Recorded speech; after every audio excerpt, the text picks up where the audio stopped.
Izaskun Arandia naiz, hemen Here elkartearen presidentea.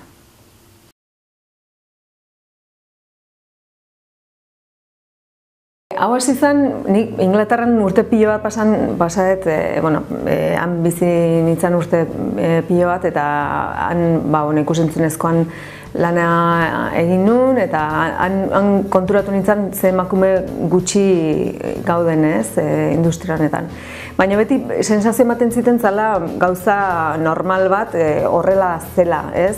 Zela igual industria bat gizonezko gehiengo bat zeolako, eta punto, ez? Orain dela 3 urteko Cannesereko festivalera jo nintzen, eta han egon zen horrelako ekitaldi bat, Europa mailan emakumeek ikusentzunezkoan, zinean, konkretuki ze paper betetzen duten. Eta nahi atentzio eman zidana izan zen, oso areto handia zen, 100 pertsona zeuden, eta gehiengo handi bat emakumeak zian. Eta nik pentsatu nuen, gai honekin berdintasuna lortzeko bide bakarra diskriminazio positiboa izango dela, ez?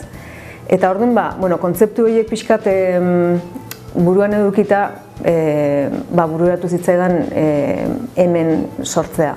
Hemen gaudelako eta existitzen garelako, ez? Eta kontutan hartu behar gaituztelako. Gure helburu garrantzitsuenetako bat dela ikusentzunezkoan lan egiten duen emakumeari ikusgarritasuna eman, eta lan aukerak erraztu, ez?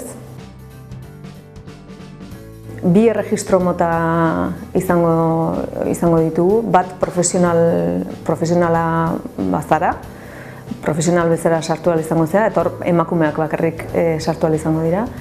Eta gero beste erregistroa izango da kontratatzaileak edo ekoizleak, eta hemen gizonezkoak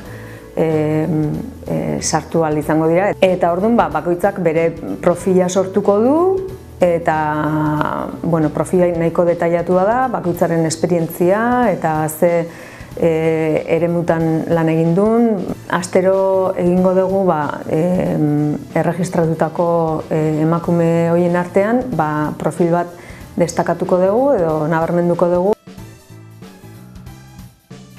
Eta aurkezpenerako pentsatu genuen, nola gu ikusentzunezkoan lan egiten duen, gauza bisual bat aurkeztea ez litzateke gaizki egongo, ez? Eta orduan hasi ginen gure artean, guk dauzkagun kontaktuen artean eta komentatzen eta eskatzen bakoitzaren argazkiak zerbait hola egiteko. Eta pentsatzen genuen, igual 30 bat jasotzen malen baditugu, hortxe biliko gea, ez?